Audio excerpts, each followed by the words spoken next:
Good morning students. संस्कार Bharti PG college की online classes में आपका स्वागत है।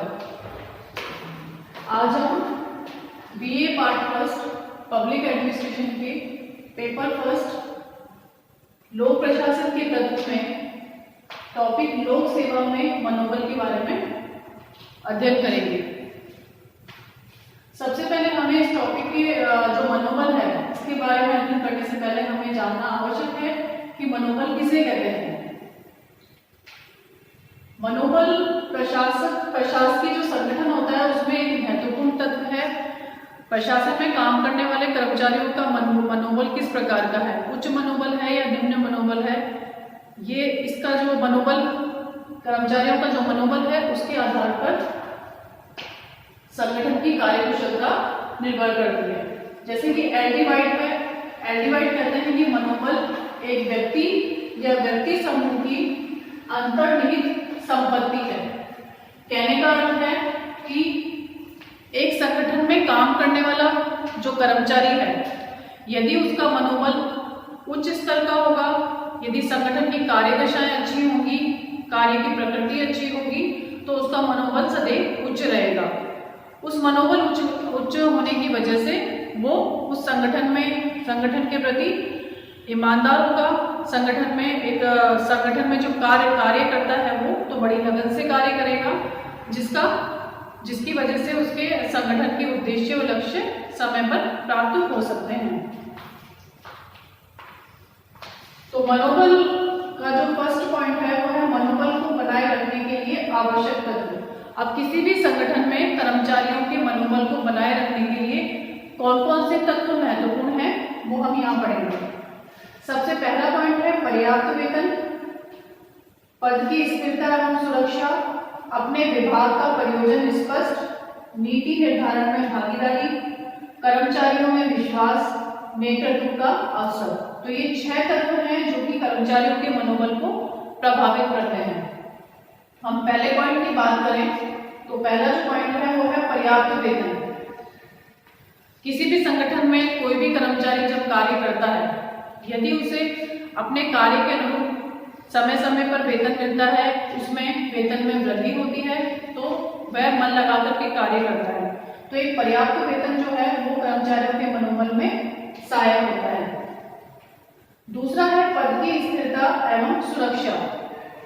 किसी भी संगठन में यदि कोई कर्मचारी कार्य करता है तो वह ये चाहता है कि उसका जो पद है वो स्थिर रहे एवं उसमें सुरक्षा हो। ऐसा ना हो कि उसे कभी भी संगठन से निकाल दिया जाए। तो एक पद की जो सिक्योरिटी होती है यदि कर्मचारी के पास होगी तो वो अपने आप को सुरक्षित महसूस करेगा और संगठन में मन लगाकर कार्य करेगा, जिससे कि उसका मनोबल उच्च रहेगा।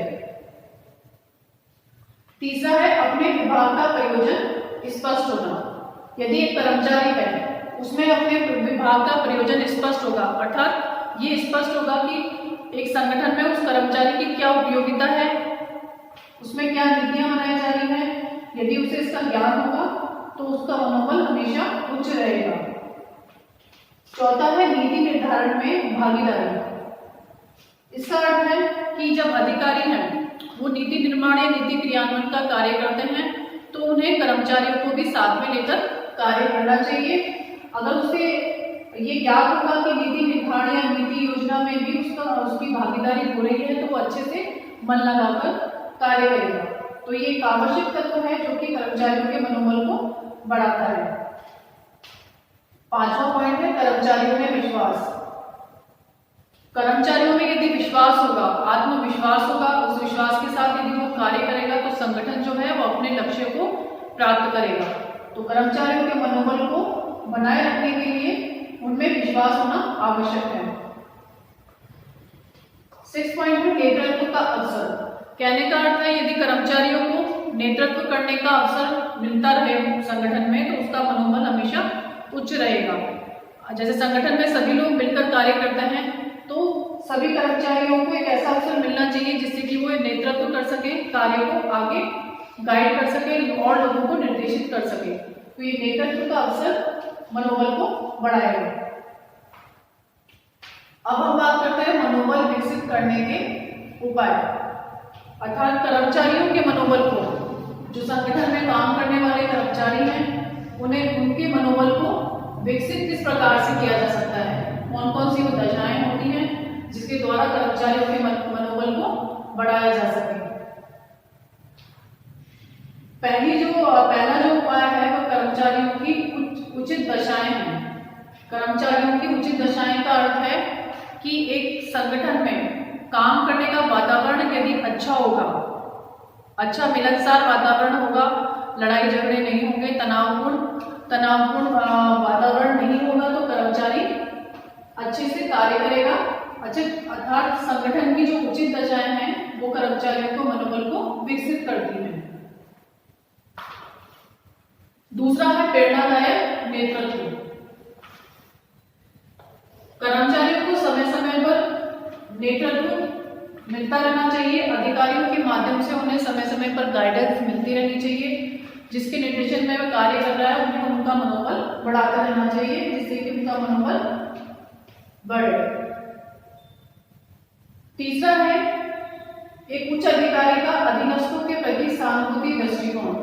कहने का अर्थ है उच्च अधिकारी और एक कर्मचारी के मध्य एक मानवीय संवेदना होनी चाहिए, एक संवेदने का रिलेशन होना चाहिए। अधिकारियों को कर्मचारियों की समस्याओं को सुनना चाहिए, समझना चाहिए और उन्हें दूर करने का उपाय करना चाहिए। तो उच्च अधिकारी का अधीनस्थों के प्रति यदि सहानुभूति दृष्टिकोण होगा तो उसका मनोबल गिरेगा नहीं, सदैव उच्च रहेगा और वो मन लगा करके संगठन में कार्य करेगा। चौथा है संगठन के उद्देश्यों की जानकारी।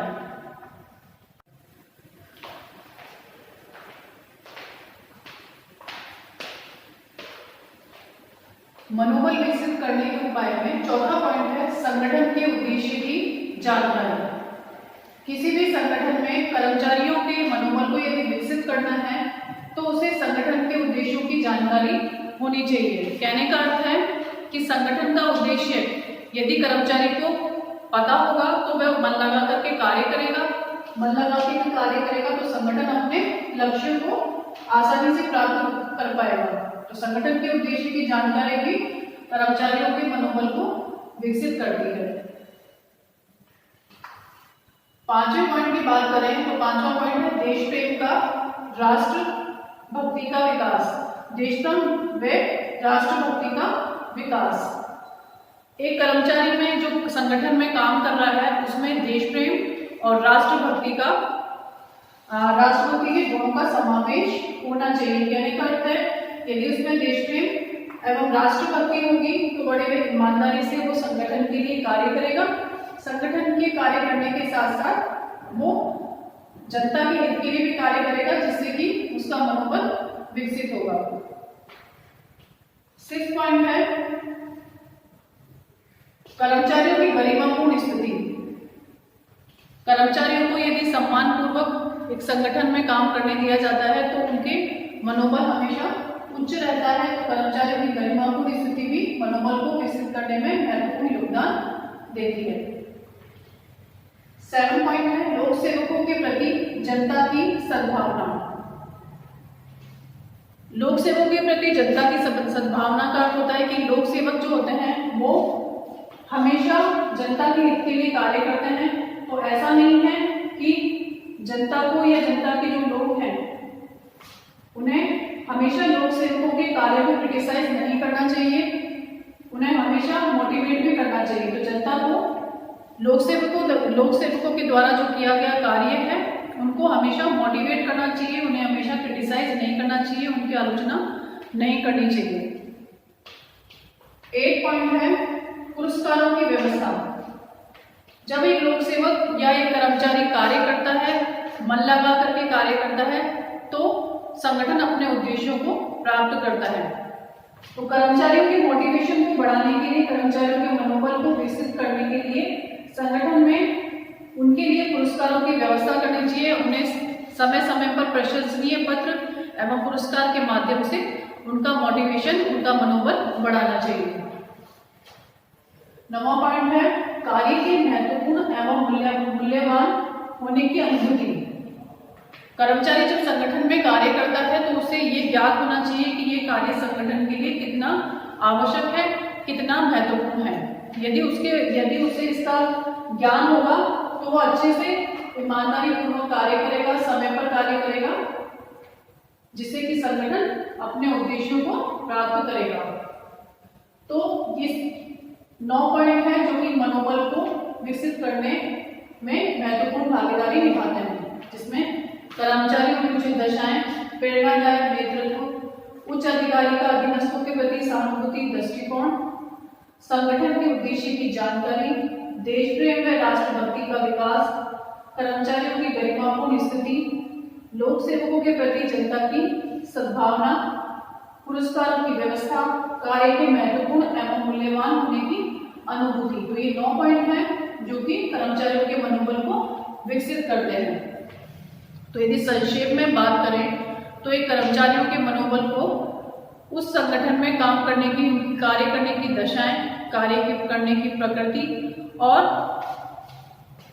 उसके आसपास का जो वातावरण है वो उनके मनोबल को प्रभावित करता है।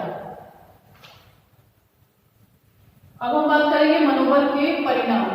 यदि किसी भी संगठन में एक कर्मचारियों को मनोबल समय समय पर दिया जाता है, उनको समय समय पर उनको मोटिवेट किया जाता है, तो उसका परिणाम संगठन में क्या होता है वो हम यहाँ पढ़ेंगे। तो पहला है कर्मचारियों द्वारा अधिक परिश्रम। पहला जो यदि समय समय पर कर्मचारियों को संगठन में मनोबल दिया जाएगा, समय समय पर उनकी प्रशंसा की जाएगी, उनके कार्य की सराहना की जाएगी, तो कर्मचारी अधिक परिश्रम के द्वारा कार्य करता है। वो एक हार्ड वर्कर की तरह संगठन में काम करता है, अपने काम के प्रति ईमानदारी दिखाता है और समय पे कार्य करने का प्रयास करता है। दूसरा है स्वाभिमान एवं आत्मगौरव की भावना। जब अधिकारियों के द्वारा कर्मचारियों को कार्य दिया जाता है तो उनमें आत्मविश्वास की भावना आती है कि अधिकारियों ने मुझे इस कार्य के लिए चुना है या इस कार्य की जिम्मेदारी दी है, तो मुझे इस कार्य को करना ही है। तो उसमें आत्मविश्वास की स्थिति, आत्मविश्वास की मनोभावना आती है, स्वाभिमान एवं आत्मगौरव की भावना उसमें आती है, जिससे कि वो कार्य मन लगा करके करता है। तीसरा है सामूहिक कार्य करने की प्रवृत्ति। जब एक संगठन में मनोबल को बढ़ाया जाता है अधिकारियों के द्वारा, समय समय पर उसकी मनस्थिति को ध्यान में रखा जाता है, तो उसमें एक सामूहिक कार्य करने की प्रवृत्ति आती है। उसमें ये भावना नहीं आती है कि मैं इसका क्रेडिट अलग लूं, क्योंकि वो समूह में कार्य करता है। अधिकारी कर्मचारियों के काफी जो बड़े समूह हैं उनको कार्य देते हैं और उस समूह के अनुसार ही वो सामूहिक रूप से कार्य करता है, जिसका परिणाम संगठन को प्राप्त होता है। चौथा है निष्ठा। तो एक निष्ठा की भावना जो होती है वो भी मनोबल के द्वारा विकसित होती है। साथ ही साथ अनुशासन जब कर्मचारी कोई भी कार्य करता है तो उसमें अपने आप ही अनुशासन की भावना जागृत हो जाती है। वो अपना काम समय पर पूरा करना चाहता है, क्योंकि उसे पता है कि समय पर कार्य यदि पूरा करेगा तो संगठन अपने उद्देश्यों और लक्ष्य को प्राप्त करेगा। अतः उसमें एक स्वप्रेरित भावना है, स्वप्रेरित भावना जिसे अनुशासन कहते हैं, वो अपने आप ही कार्य करते हुए आ जाती है।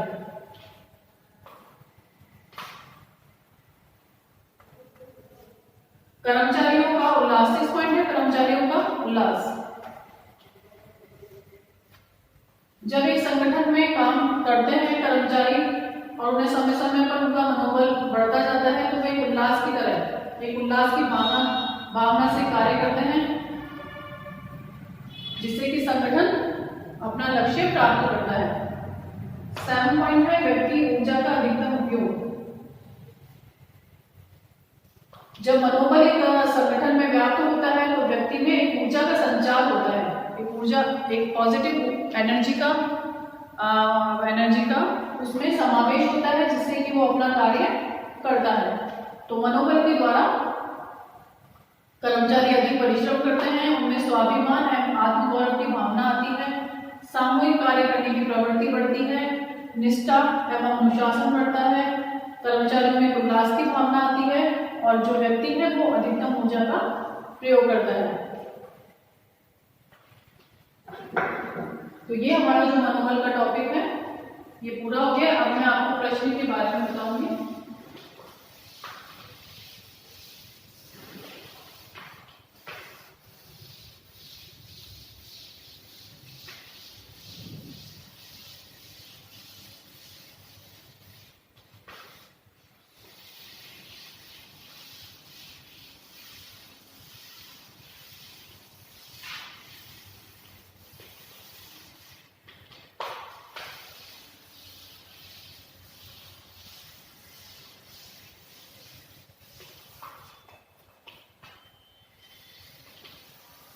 अब यदि हम लघुत्रात्मक प्रश्न की बात करें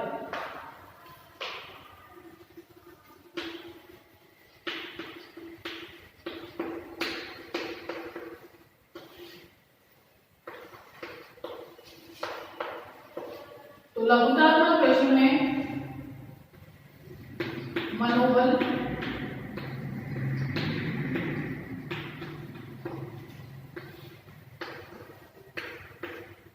का अर्थ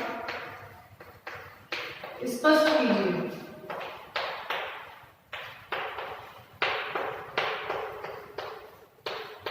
मनोबल का अर्थ स्पष्ट कीजिए। मनोबल क्या होता है, आप इसमें मनोबल के बारे में 2-3 लाइन बताएंगे और फिर उसकी परिभाषाएं बताएंगे, 2-3 परिभाषाएं, या मनोबल का केवल अर्थ भी बता देंगे तो वो सफिशिएंट है।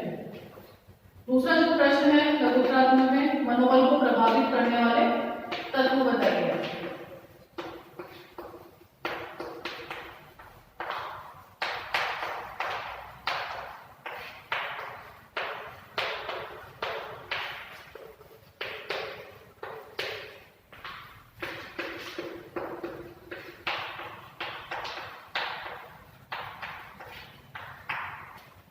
तो ये दो टाइप के जो प्रश्न है, मनोबल का अर्थ और मनोबल को प्रभावित करने वाले तत्व, जो मैंने आपको बताया है वो आप इसमें लिख सकते हैं। अगर छोटे प्रश्न में आते हैं तो केवल आप नाम ही बता दें।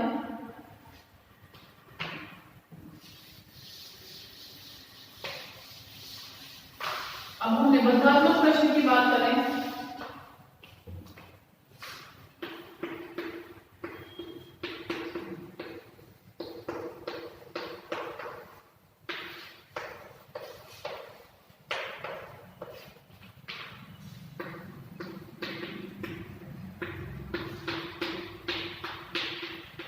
मनोबल का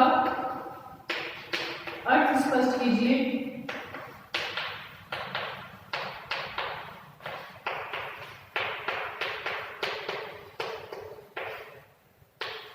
मनोबल को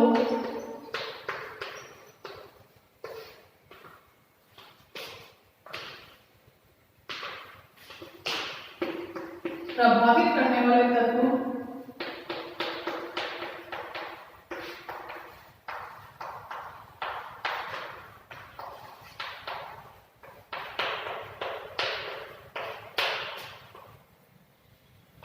मनोबल विकसित करने के उपाय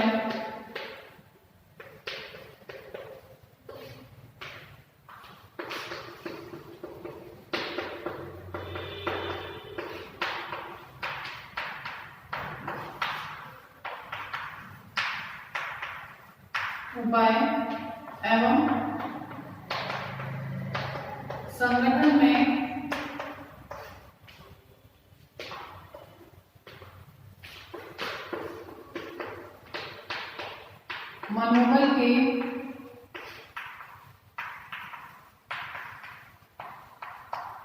मनोबल के परिणामों का सविस्तार वर्णन कीजिए।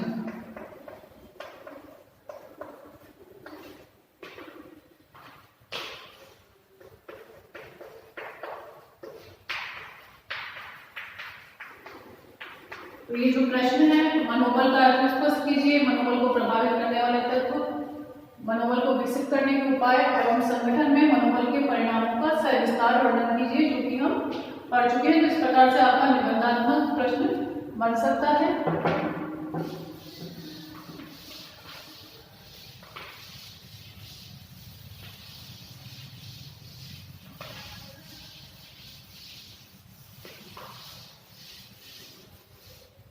अब इस इस प्रश्न को आप कैसे डिस्क्राइब करेंगे? जैसे कि हम पहले भी बता चुके हैं, किसी भी प्रश्न को स्टार्ट करने के लिए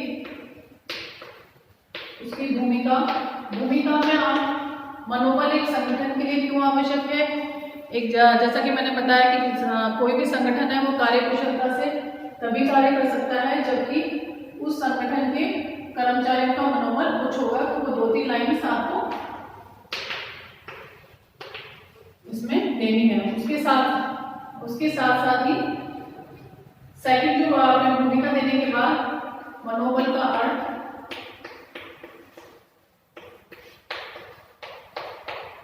बता दीजिए। मनोबल की परिभाषाएं,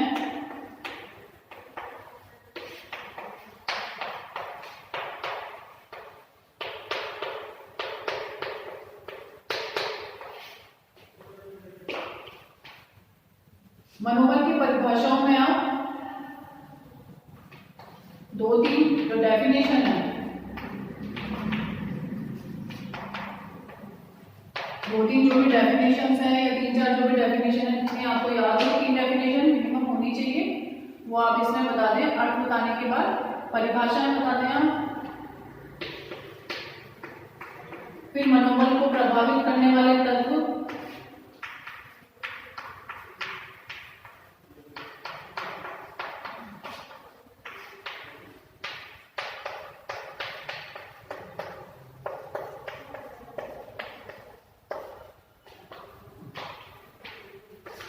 मनोबल को प्रभावित करने वाले तत्व के बाद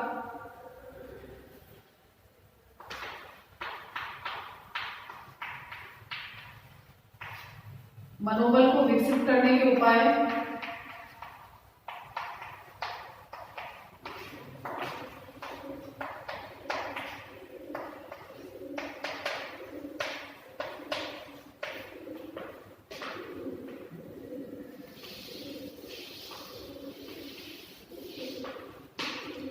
फिर मनोबल का संगठन में परिणाम,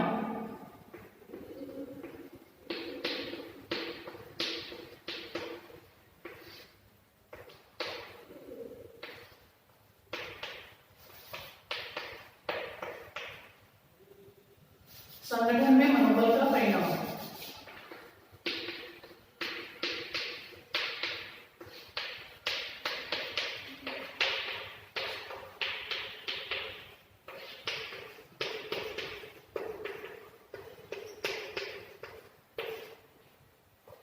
फिर इसके बाद आप निष्कर्ष पर आ जाइए। निष्कर्ष में आप 5-6 लाइन में आप इस निष्कर्ष दे सकते हैं कि आप एक संगठन में मनोबल क्यों आवश्यक है, उच्च मनोबल या निम्न मनोबल से क्या हो सकता है, क्या परिणाम हो सकते हैं, वो आप निष्कर्ष में दे सकते हैं। तो हमारा जो निबंधात्मक प्रश्न है इन पॉइंट के माध्यम से कंप्लीट होता है।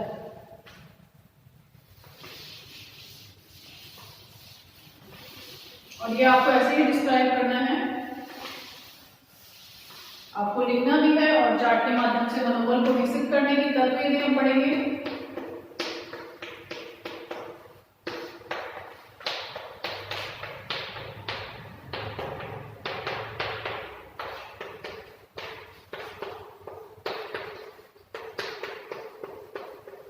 जितने भी आपने तत्व 8-9 तत्व पढ़े हैं वो आप इसमें डिस्क्राइब कर दें।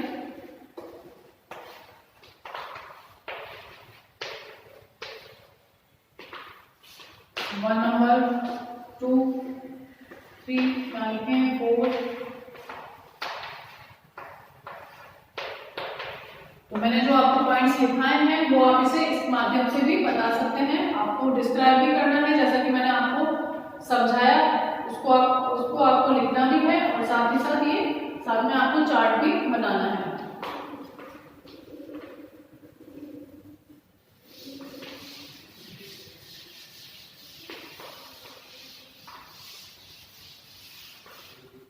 मनोबल विकसित करने के उपाय सुनिए आप।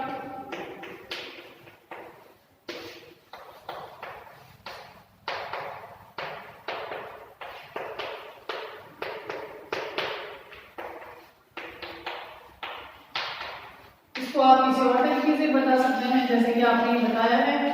अब इसको पॉइंट देना है।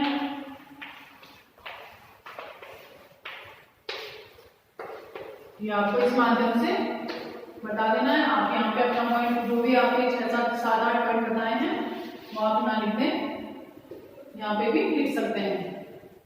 या फिर एक तरीका और है, आप ऊपर भी लिख सकते हैं, साथ ही साथ आप यहाँ पे भी लिख सकते हैं, इसके अंदर लिख सकते हैं।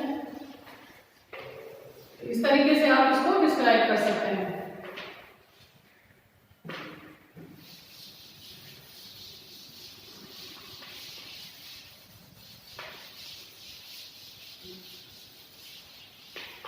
फिर है संगठन में मनोबल का जो परिणाम आता है, संगठन में मनोबल का परिणाम।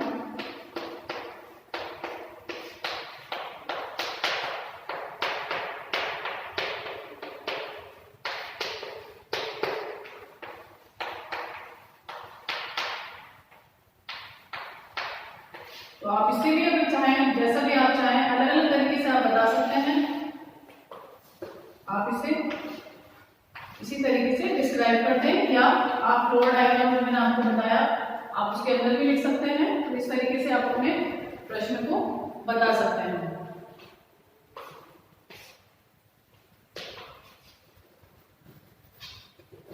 तो यहाँ जो भी है मनोबल को विकसित करने के जो परिणाम, हमने 9 परिणाम पढ़े थे, वो आप यहाँ पे डिस्क्राइब कर दें।